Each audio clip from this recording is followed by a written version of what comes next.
Depois da série da Echo, é uma certeza que a antiga série do Demolidor da Netflix, junto com todas as outras, é canônica no universo Marvel. Inclusive, já tá até lá no Disney Plus, com a ordem cronológica certinho. Então, como uma forma de aliviar a barra para você que não tem tempo de assistir todas essas séries, ou que é só um espectador casual da Marvel, ou que também quer relembrar a história de um personagem antes de sair um grande lançamento com ele, nesse vídeo aqui eu vou começar uma série de vídeos em que eu vou trazer um super resumo dessas antigas séries da Netflix, começando hoje por Demolidor. Desde já eu vou esclarecer que esse vídeo não tem o intuito de aprofundar a história de nenhum personagem que não seja o protagonista, e sim contar a história principal de todas as temporadas da série, para não deixar nada passar antes que saia um grande lançamento envolvendo essa história. Mas se você quer muito saber a história de um personagem específico que eu comentar aqui nesses vídeos, comenta aqui que eu faço um vídeo separado sobre ele. Sem mais enrolação, não esquece de deixar o like e bora pro vídeo. Primeira temporada. Essa temporada não só introduziu o personagem do Demolidor para um público mais abrangente na atualidade, inserindo ele dentro do universo Marvel, como também ditou os passos e o tom que as outras séries da Marvel Television iriam seguir daqui em diante. A primeira temporada de Demolidor apresenta o personagem de Matthew Murdock, um advogado recém-formado que inicia sua firma com seu amigo Fogg Nelson na advocacia Nelson e Murdock. Nós observamos a trajetória do Matt desde seu início das suas atividades como vigilante, quanto também mergulhamos no seu passado para entender melhor esse personagem. Matt ficou cego quando ele era uma criança ao salvar um pedestre de um derramamento químico, mas isso custou sua visão normal ao entrar em contato com esses produtos químicos. Apesar do incidente, o mesmo produto químico que tirou a visão normal do Matt fez com que ele enxergasse de outra maneira ao aprimorar todos os seus outros sentidos, que no caso seriam audição, olfato e tato, aparentemente. Em um episódio ele até revela que é como se ele enxergasse o mundo em chamas. O que você realmente vê? O mundo em chamas.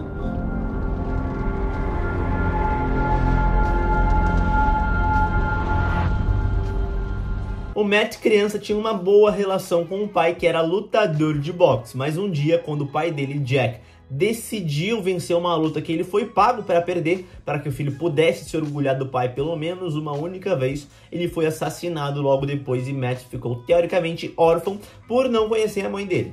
O Matt vai precisar de você, mais do que nunca. Pelo menos uma vez. Eu quero que o Matt ouça as pessoas aplaudindo o pai dele. Só uma vez.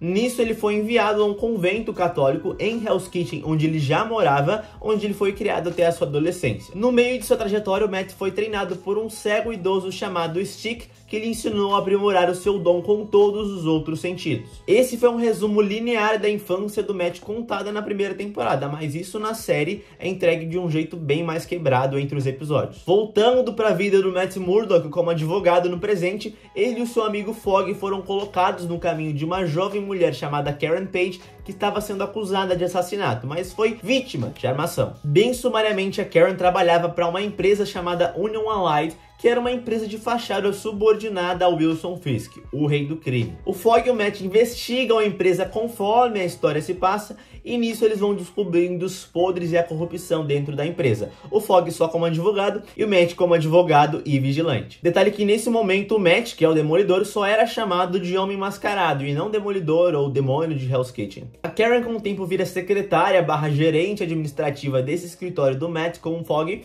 e também com o tempo entra no círculo social deles ali. O Wilson Fisk, que é o grande antagonista da temporada, é apresentado gradualmente durante a série. O seu nome não chega na boca dos mocinhos até a metade da temporada mais ou menos. Antes disso, eles só sabiam que havia um grande homem no controle de tudo. É impressionante como o Wilson Fisk ganha a série e a atenção de qualquer um.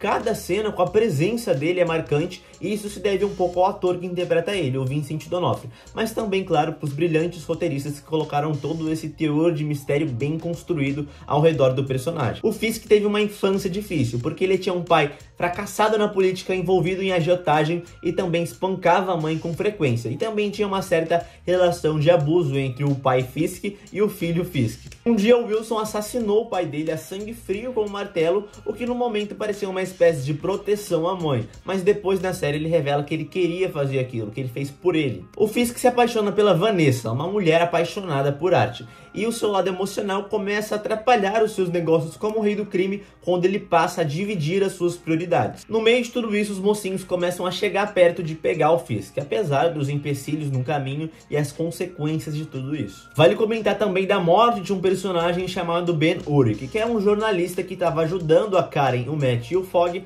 a revelar a verdadeira face do Wilson Fisk. Ele foi assassinado pessoalmente pelo Fisk depois de ter uma conversa com a mãe dele, o que era inadmissível para o rei do crime, que não queria envolver a família nos negócios. No final da série, a Karen, o Fogg e o Matt conseguem capturar um capanga do Fisk e fazer ele confessar para incriminar o rei do crime, o que leva o Fisk à prisão e a Vanessa a fugir do país. Ou quase, porque depois o Fisk ele foge da polícia, mas ele é impedido pelo Matt. Então finalmente o Matt assume a identidade de Demolidor, o demônio de Hell's Kitchen, e usa o traje original pela primeira vez em um confronto final bem Marvel, mas satisfatório pro final da série. Essa é a minha cidade! A minha família!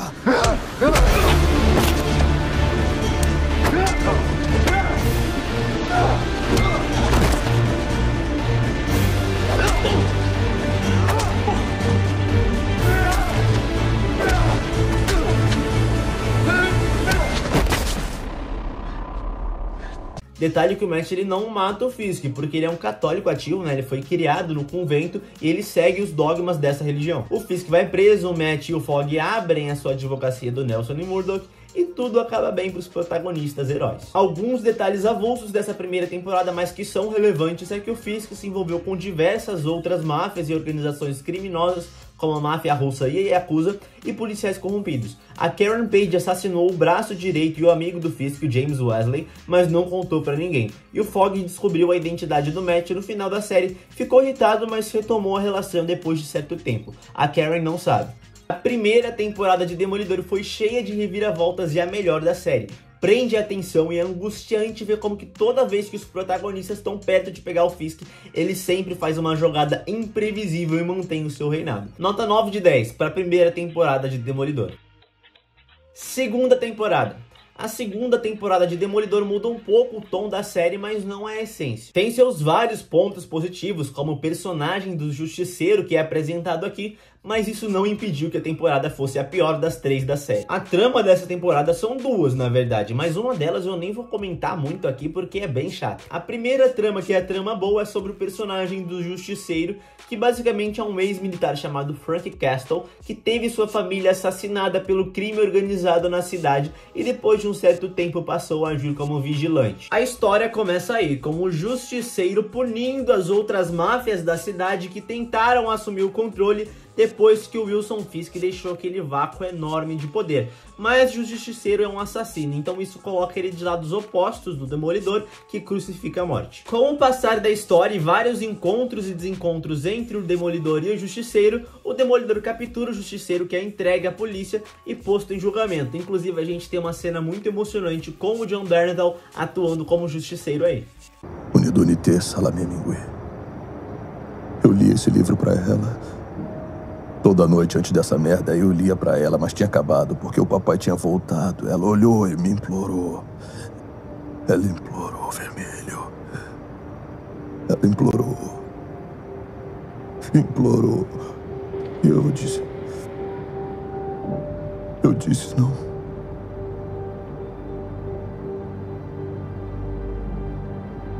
Papai tá cansado demais. Mas eu leio pra você amanhã.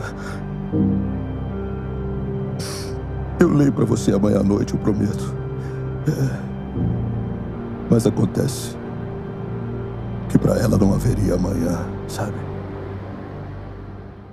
Enquanto isso, o Matt ele engata um relacionamento amoroso com a Karen Page, que no momento parecia ser o que todo mundo queria, mas como eu disse anteriormente, o Matt ele crucifica a morte, o homicídio.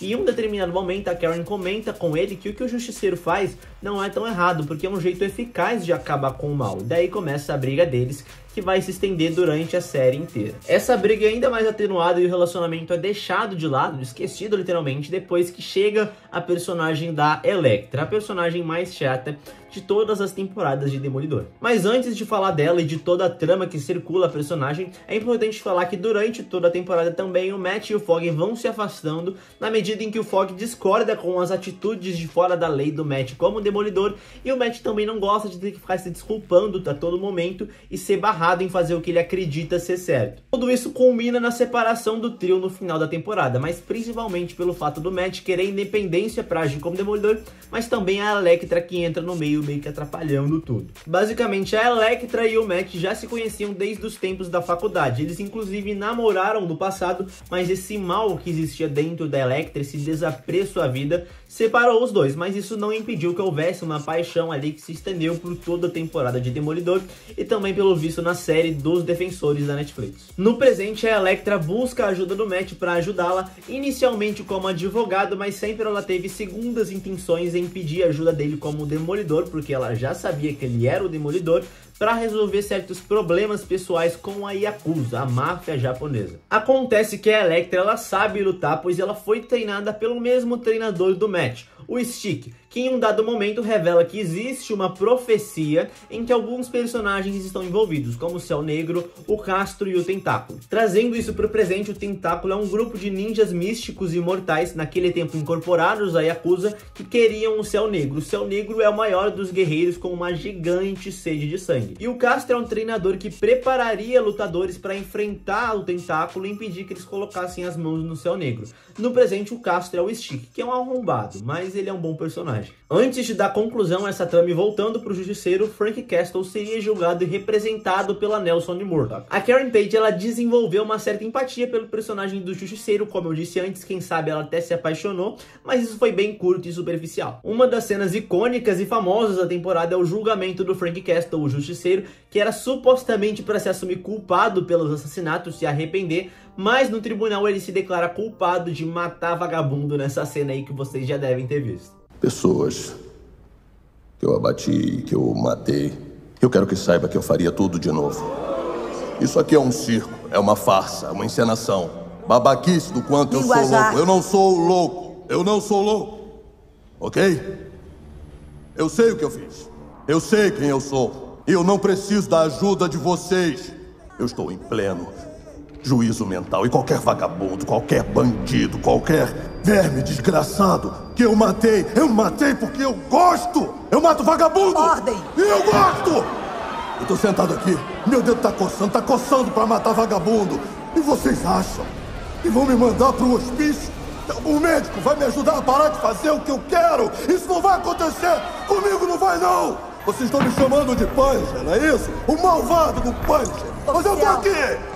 Isso vocês querem! Nisso ele é preso e tem um encontro com o Wilson Fisk na prisão, o rei do crime. Ele é até manipulado inclusive por ele, mas no final das contas o saldo sai positivo para os dois. O Fisk, ele entrega informações pro Castle para descobrir o assassino da família dele, enquanto que o Justiceiro na rua significava menos mafiosos e menos disputa para quando o rei do crime saísse da prisão. Inclusive tem uma cena de luta entre o Fisk e o Castle na prisão que é muito foda.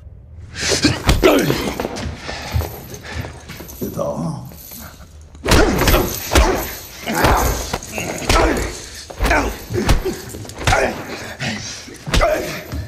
Nisso a gente também tem uma cena de encontro entre o Fisk e o Matt na prisão, que é uma cena ótima e que dá engate para a sede de vingança que o Rei do Crime vai desenvolver na terceira temporada, porque o Matt prometeu que a Vanessa nunca mais pisaria em solo nacional e que o Fisk jamais veria ela novamente. Na conclusão da trama do Justiceiro, nós temos ele se aproximando dos culpados e assassinos da família dele, enquanto a Karen tenta ajudá-lo, mas impedi-lo de matar ao mesmo tempo. No final, o Frank ele tem a sua vingança e ele se torna o Justiceiro depois de ter uma ideia em uma matéria de jornal que vê um símbolo de uma caveira dizendo que Frank Castle estava morto, mas que na verdade não tava. Inclusive ele até dá uma ajuda pro Demolidor na outra trama final. Voltando pra outra trama mística e chata pra caramba devido ao fato da Elektra ser uma personagem sem empatia que só atrapalha a vida do Matt, nem merece a atenção dele e mesmo assim é a trama principal da temporada. Resumidamente, no final descobre-se que a Elektra era o Céu Negro da profecia e que era preciso matá-la para impedir que ela caísse nas mãos do Tentáculo ou da Yakuza. O Matt se recusava a matá-la enquanto o Stick insistia,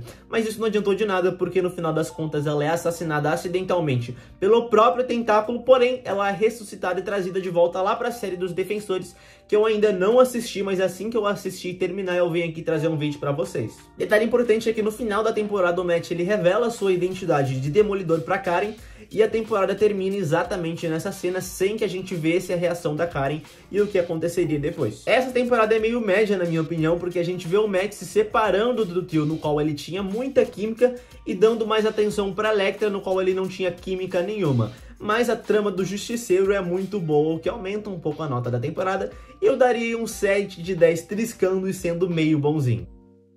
Terceira temporada.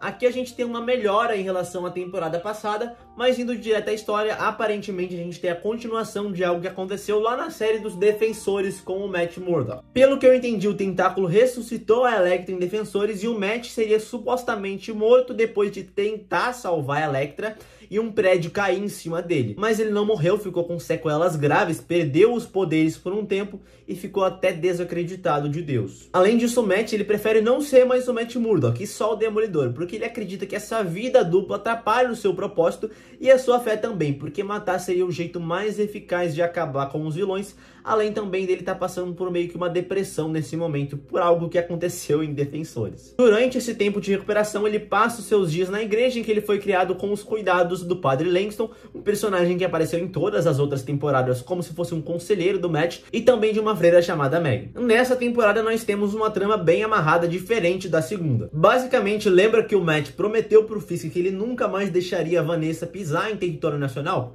Então, isso basicamente aconteceu, pelo menos aparentemente, em um primeiro momento, e o Fisk meio que teve que fazer um acordo com o FBI para delatar o crime organizado, ou seja, todas as máfias existentes, em troca da liberdade da Vanessa. Detalhe que ele fez esse acordo com um agente especial do FBI chamado Nadim. Devido a essa traição das máfias, o Fisk seria supostamente atacado na prisão, o que obrigou o FBI a deixá-lo em prisão domiciliar para manter o acordo ao manter o Fisk em segurança dos presos. Enquanto isso, o Matt ele terminava a sua recuperação. Detalhe que, como ele não queria mais ser o Matt Murdock, ele demorou para contar para o Fogg e para Karen que ele tinha retornado, e só fez isso quando realmente precisava ou quando não tinha mais jeito, porque agora ele era só o Demolidor combatendo o crime. Uma observação é que o Matt tinha prometido para Karen entre a segunda e a terceira temporada que ele não seria mais o Demolidor, mas ele não conseguiu, obviamente. Quando o Matt descobriu que o Rei do Crime saiu da prisão e foi transferido para uma prisão domiciliar, ele ficou louco e prometeu matar o Rei do Crime. Basicamente, o restante da temporada se situa nisso. O Matt, na sua jornada como Demolidor para levar o Fisk para trás das grades de volta,